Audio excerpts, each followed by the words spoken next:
grupo, cuyo avión se había accidentado en las nieves de los Andes, pudo sobrevivir durante 72 días y no morir por inanición, gracias a la decisión grupal de alimentarse de la carne de sus compañeros muertos, quienes estaban enterrados en la nieve en las afueras del fuselaje.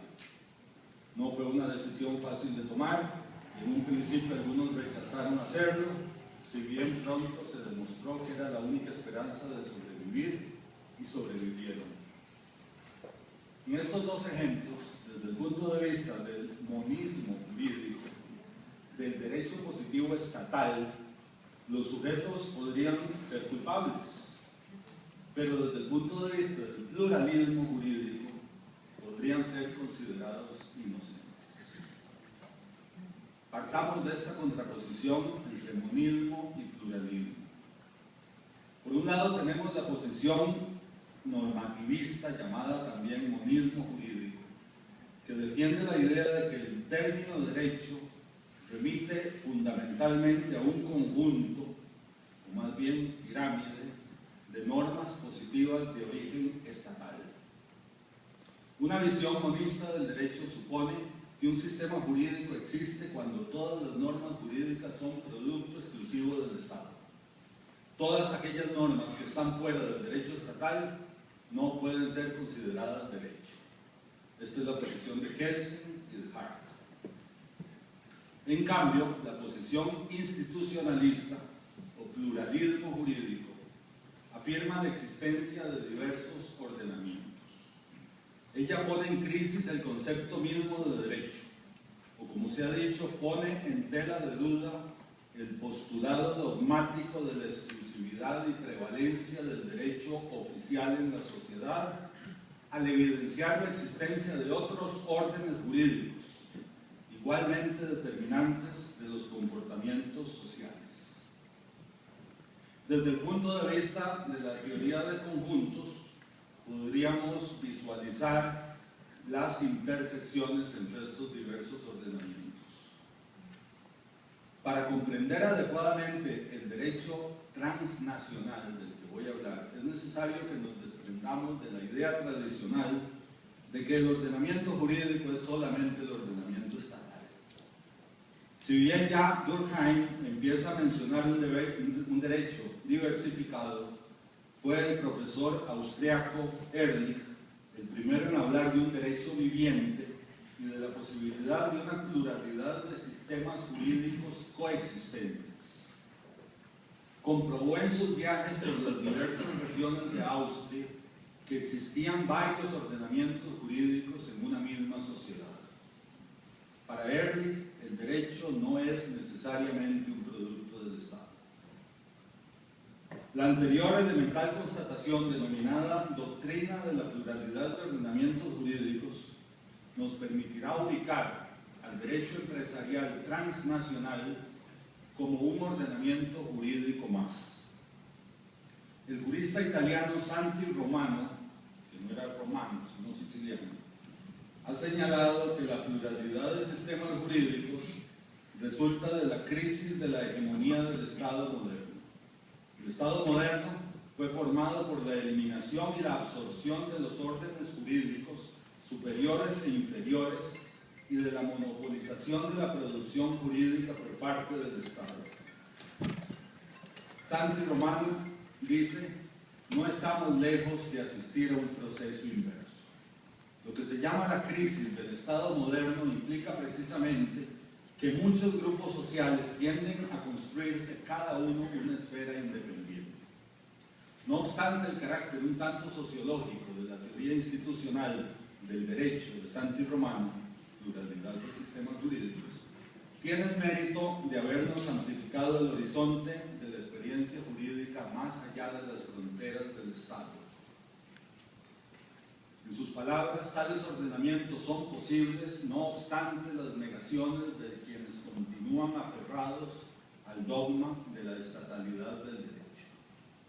En modo semejante, Cesarini Sforza, en su obra Il diritto dei privati, nos explica la concurrencia del ordenamiento estatal con otros ordenamientos extraestatales. y de formas jurídicas que pertenecen al derecho de los particulares. También Carbonnier nos habla del fenómeno del pluralismo jurídico, de fenómenos múltiples.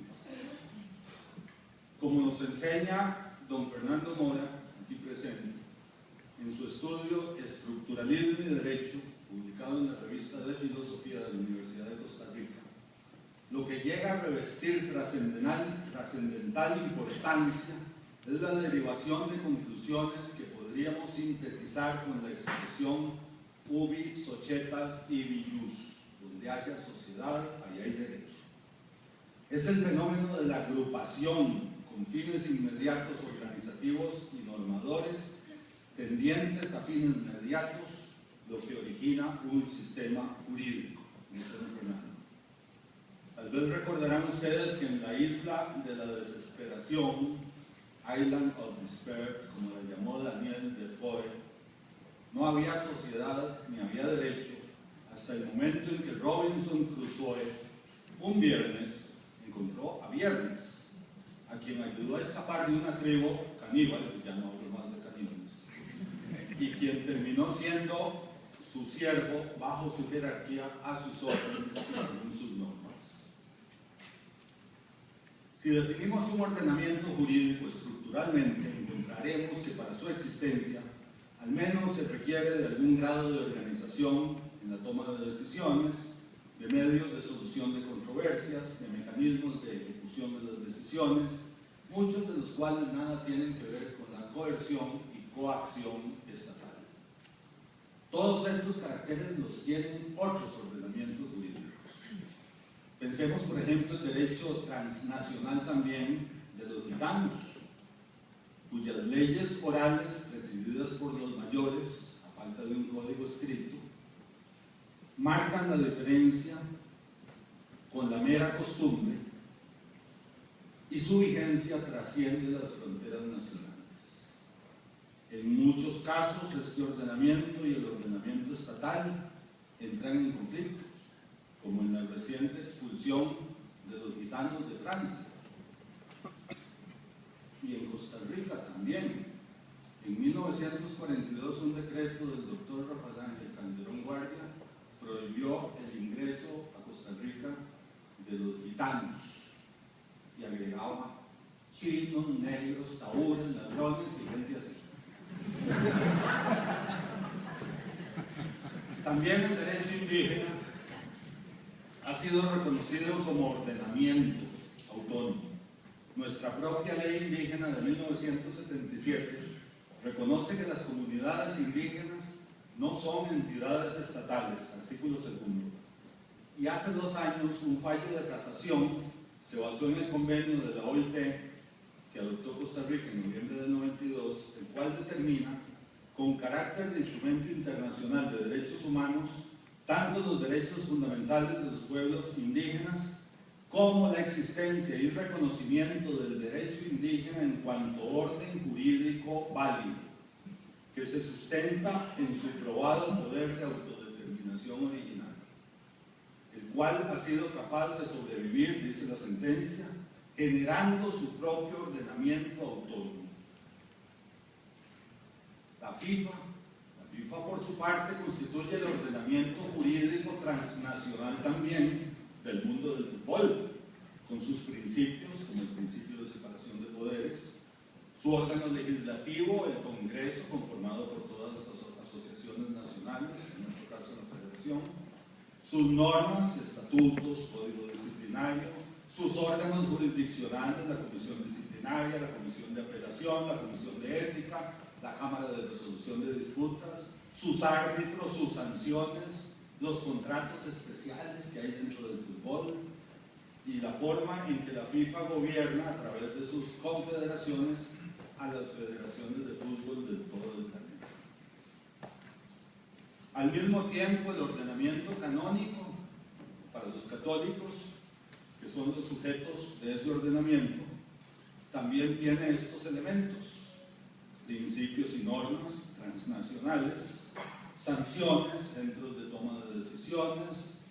La Iglesia Católica tiene su organización propia y su ordenamiento jurídico específico. Este ordenamiento es comúnmente conocido como derecho canónico, haciendo alusión a sus fuentes, los cánones. Cuenta con sus propios tribunales, sus abogados, sus jurisprudencias, sus códigos, sus principios y sus diversas ramas: derecho canónico constitucional, administrativo, penal, procesal, sacramental, matrimonial. La mafia con sus principios antijurídicos desde el punto de vista del ordenamiento estatal, pero muy vigentes en el ordenamiento mafioso: de omertà, silencio; vendetta, venganza; honor, constituye también un ordenamiento jurídico no estatal y también transnacional, con su propia normativa. Si bien aclaro, parte de la doctrina no acepta este uso tan amplio de la palabra derecho, que ya estamos en lo torcido, en el derecho. Todos estos ordenamientos jurídicos, el gitano, el indígena, la FIFA, la mafia y la iglesia, no son ordenamientos estatales. Lo mismo ocurre con el derecho empresarial transnacional, que paso de inmediato a analizar. Este proceso de formación del derecho transnacional empresarial es doblemente milenario. Ya desde la antigua Grecia y Roma se reconocían como de aceptación universal algunos principios y reglas cuya vigencia se mantiene hoy. Fue, sin embargo, en la Edad Media que comenzaron a desarrollarse con mayor fuerza diversos principios e instituciones que persisten en nuestro tiempo. Y es ahí donde se encuentran los orígenes de la lex mercatoria. En el siglo XI aparecen las primeras recopilaciones de usos marítimos, las costumbres de Génova, los usos y costumbres de Pisa, el libro de las costumbres de Milán, las tablas amalfitanas en Amalfi, en el Tirreno, las tablas amalfitanas, en todas las cuales se repetían viejas instituciones que se remontaban a las leyes de la isla de Rodas, como la ley de la echazón, y al digesto romano, como el Foenus Nauticum, base del préstamo a la gruesa, todavía presente en nuestra ley de 1853, vigente aún en materia marítima, según las disposiciones transitorias del Código de Comercio de 1964. En las ferias se daban verdaderas exposiciones universales de ventas al por mayor. La feria más importante del siglo XIII fue la de Champaña, donde se construyeron casas de alojamiento, bodegas. Aparece aquí ya el sistema de compensaciones, hoy conocido como clearing, y muchas normas. El derecho de las ferias, los usos de los mercaderes, era aplicado por los tribunales de la feria. Con el renacimiento de los estudios jurídicos en las universidades se empieza a desarrollar el concepto de lex mercatoria, que precisamente comprendía las costumbres de los mercados y ferias, así como las costumbres marítimas relacionadas con el comercio. Los propios comerciantes administraban la justicia. Muchas son las figuras del derecho comercial que surgen en este periodo: los depósitos comerciales, los seguros, la letra de cambio, la cuenta corriente mercantil y muchas más. Esta lex mercatoria era transnacional, universal, junto con el derecho canónico y el derecho romano en aquel momento. Tenía por fuente principal las costumbres. Era administrada no por jueces profesionales, sino por los propios comerciantes, los cónsules mercatorum de la curia de mercatorum. Desarrolló procedimientos informales desligándose del formalismo romano. Todo este derecho transnacional medieval decayó con la afirmación de los estados nacionales después del Renacimiento, aunque de alguna manera sus normas perduraron en las legislaciones nacionales y en los mismos códigos decimonónicos. Son paradigmáticas las ordenanzas de comercio y de la Marina de Luis XIV y de su ministro Colbert, como afirmación del nacionalismo. Hoy asistimos a una nueva transnacionalidad del derecho comercial, al surgimiento de un derecho privado global, especialmente con el desarrollo del comercio electrónico, acelerado por el uso de medios informáticos, las ventajas de las telecomunicaciones, las redes de comunicación que no tienen límites políticos ni geográficos. Estamos en la aldea global que profetizó desde 1962 Marshall McLuhan en la sociedad de la información de nuestros días, donde, por causa de Internet, la revolución informática y la comunicación satelital, en esta tribu planetaria se hace cada vez más realidad el efecto mariposa del proverbio oriental. El aleteo de una mariposa puede desatar una tormenta. Presenciamos y protagonizamos el surgimiento de una nueva lex mercatoria global constituida fundamentalmente por los principios mercantiles que han ido desarrollándose a partir de usos y costumbres y de reglas implícitas entre los comerciantes. Una nueva lex administrada en gran medida por la jurisdicción arbitral, escogida por los propios comerciantes, especialmente la Corte de Arbitraje de la Cámara de Comercio Internacional, con sede en París, la London Court of Arbitration y la American Arbitration Association, todas ellas con procedimientos informales en comparación con el derecho procesal de los estados.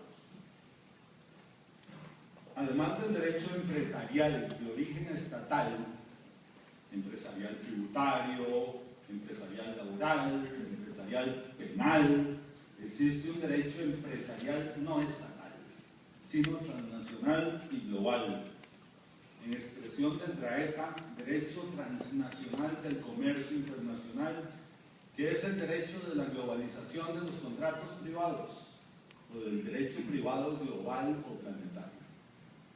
El derecho empresarial transnacional, o nueva lex mercatoria actual, es el conjunto de normas de origen consuetudinario, no estatal, regulador de los contratos comerciales internacionales de las empresas, en ausencia de un derecho nacional aplicable o para complementar este, o porque las partes lo hayan escogido expresamente, o porque los árbitros así lo hayan determinado.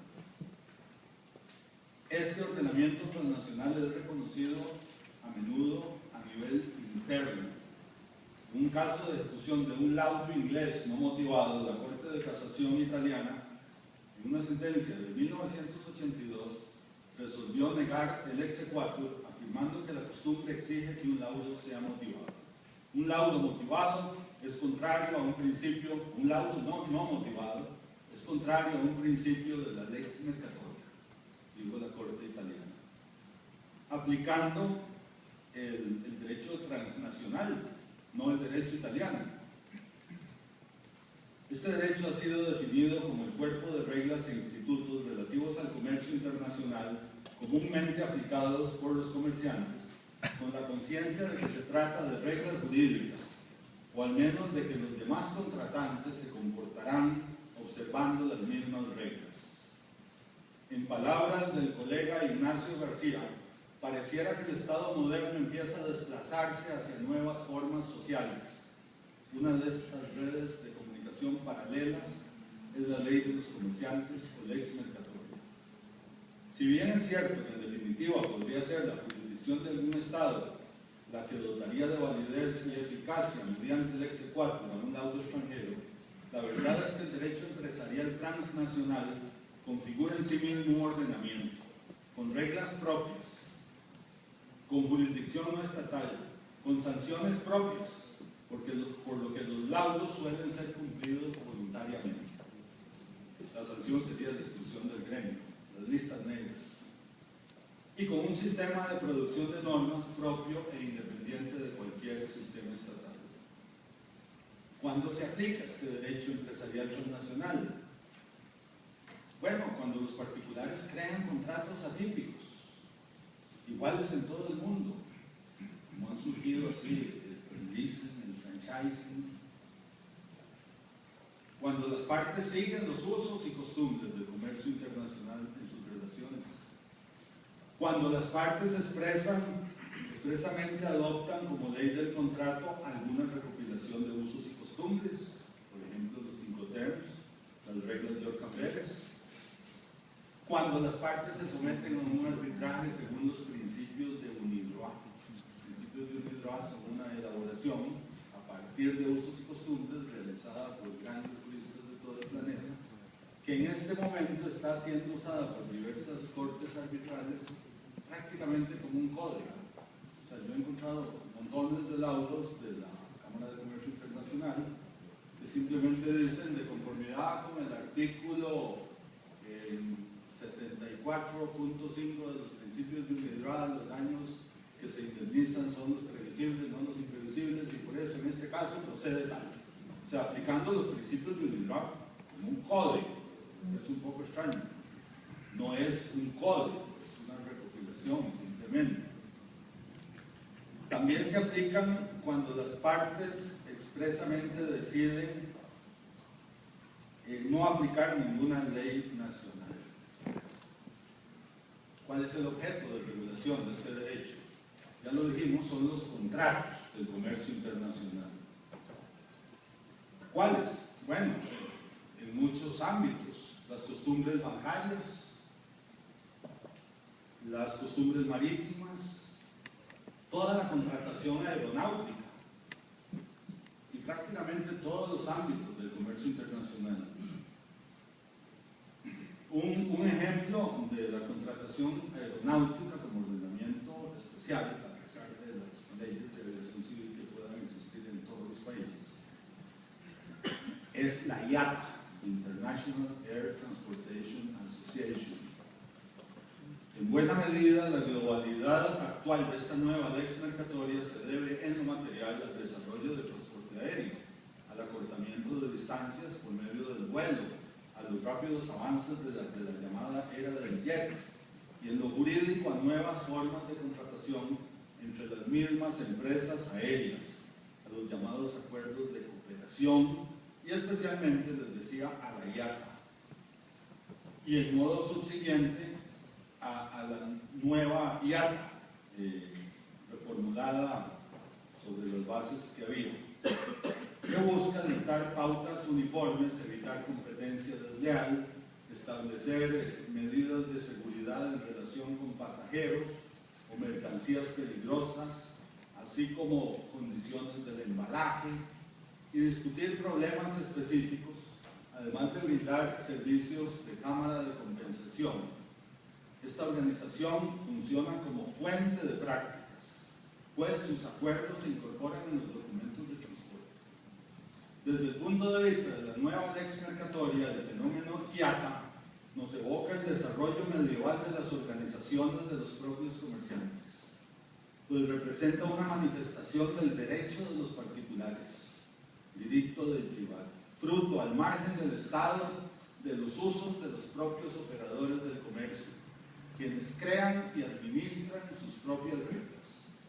Todos estos caracteres nos recuerdan las organizaciones de comerciantes medievales, las hansas, los gremios, las corporaciones, que establecían sus propias reglamentaciones, tenían sus propios foros y tribunales y defendían a sus asociados. ¿Y cuáles son las fuentes de este derecho transnacional?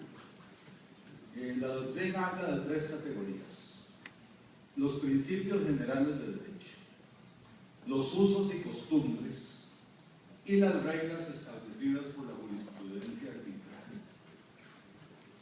En cuanto a los principios, tal vez el papel más importante lo han desarrollado los principios de UNIDROIT que ya les mencioné. Son muchos laudos internacionales los que afirman que la lex mercatoria se encuentra codificada en los principios de UNIDROIT. Y les decía, las disposiciones contenidas en estos han sido aplicadas en numerosos casos como si se tratara de un verdadero código transnacional vigente. En algunos laudos costarricenses se ha justificado la aplicación de los principios de UNIDROIT particularmente cuando las partes en la cláusula arbitral establecen que también se aplicarán los más sanos y generales principios y usos y costumbres comerciales. Eso ha dado pie a que muchos árbitros, sin contradecir el derecho interno, apliquen en Costa Rica en sus laudos los principios de unidad, citándolos expresamente. La principal fuente, los usos y costumbres, muchos de ellos recopilados. Las prácticas, los usos y las costumbres son recopilados, registrados y publicados como consecuencia de su divulgación, aceptación por los particulares, asunción como textos dotados de autoridad por organismos profesionales y son empleados por los órganos jurisdiccionales y comienzan a tomar una jerarquía normativa no promulgada.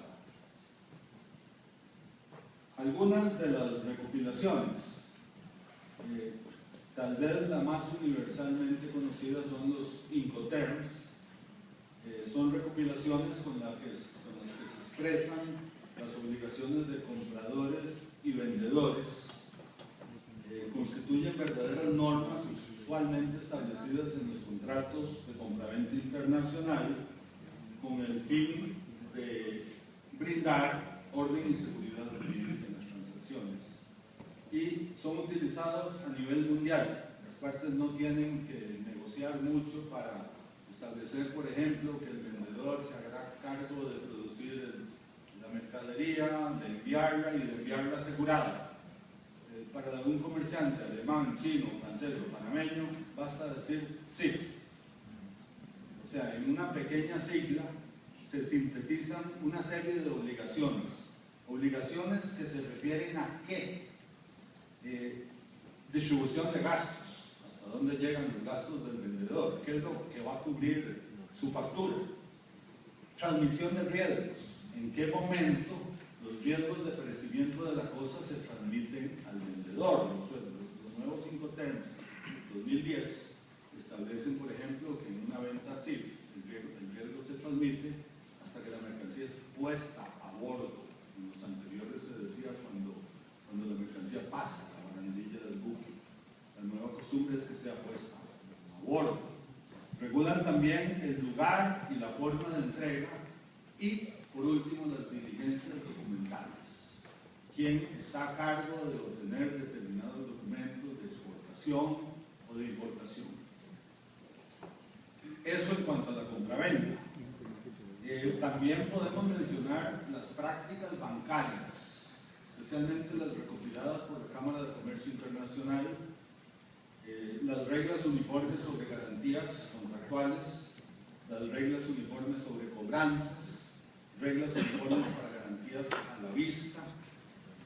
Y hace poco, el 1 de julio pasado, la Cámara de Comercio aprobó las obligaciones de pago bancario, que implica un compromiso irrevocable del banco del importador de transferir los fondos al banco del exportador. En materia marítima también hay usos milenarios, como lo relativo a la avería gruesa, que están recopilados en las reglas de York-Amberes. La avería gruesa o avería general en una aventura marítima no es una pérdida o daño total, sino un sacrificio parcial de los intereses de la aventura marítima para salvar esto. Imaginemos que se bota carga al mar para salir del peligro de una tormenta. La avería gruesa tiene sus orígenes en la Lex Prodia de la Echazón. Es una institución propia de la Lex Mercatoria, admitida en toda la historia occidental y hoy regulada en las reglas de York-Amberes del año 2004.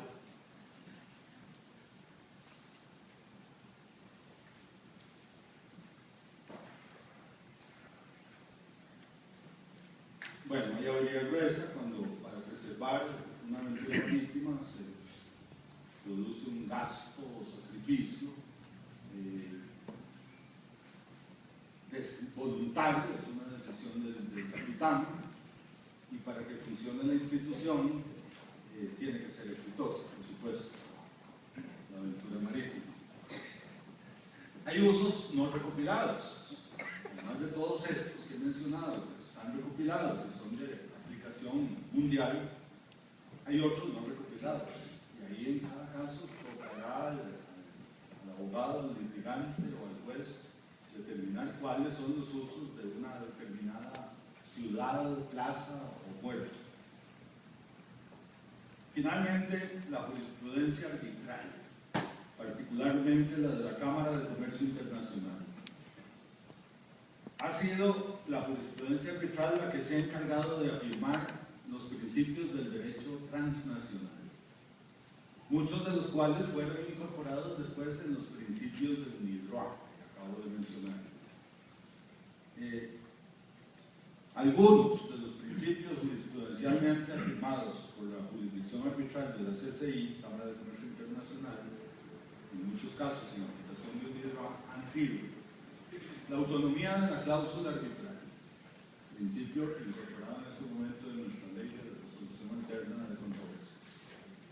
La interpretación restrictiva de la cláusula arbitral en oposición a la doctrina norteamericana denominada Favor Arbitration. La competencia del árbitro para decidir sobre su propia competencia. La resarcibilidad de la pérdida de chance, que ya se ha aplicado en Costa Rica. La presunción de competencia profesional en lo que se refiere a los vicios de la voluntad y a la excesiva onerosidad sobreviniente, tema sobre el cual ya hay algunos laudos también de nuestra Cámara de Comercio. La presunción de competencia profesional, en síntesis, se aplica sobre todo en los casos de variación de las circunstancias. Por ejemplo, cuando una de las partes alega se ha dado una excesiva onerosidad sobreviniente, pido que se readecue el contrato, pido que se resuelva el contrato, y los árbitros le han dicho, casi regañándolo, perdone, pero la influencia en personas mayores de edad, en su sano juicio, no es obstáculo para la conclusión de contratos válidos. Y ahí han aplicado tajantemente el pacta sunt servanda en materia arbitral.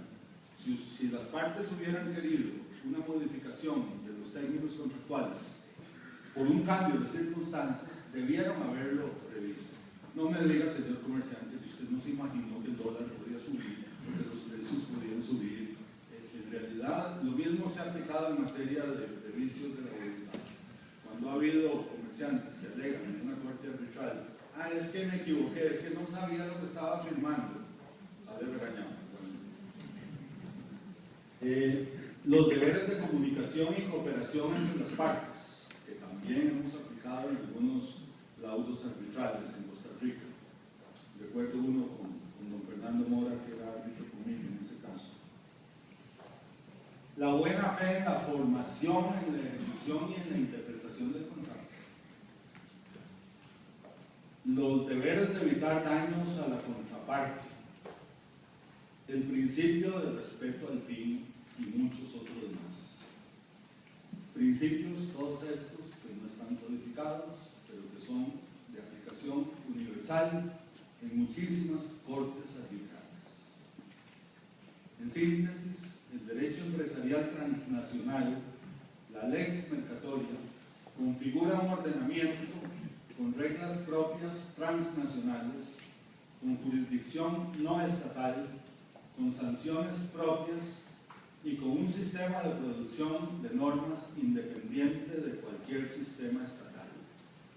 Este ordenamiento jurídico transnacional, en estrecha intersección y coexistencia espacio-temporal con todos los demás ordenamientos nacionales y con otros no estatales, es el nuevo derecho privado planetario.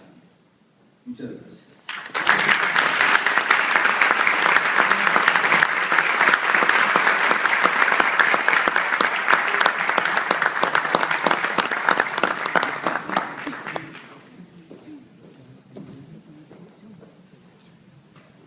Agradecemos las palabras del doctor Víctor Pérez Vargas y en nombre de la Junta Directiva del Colegio de Abogados de Costa Rica y de la Comisión Organizadora hacemos entrega de este certificado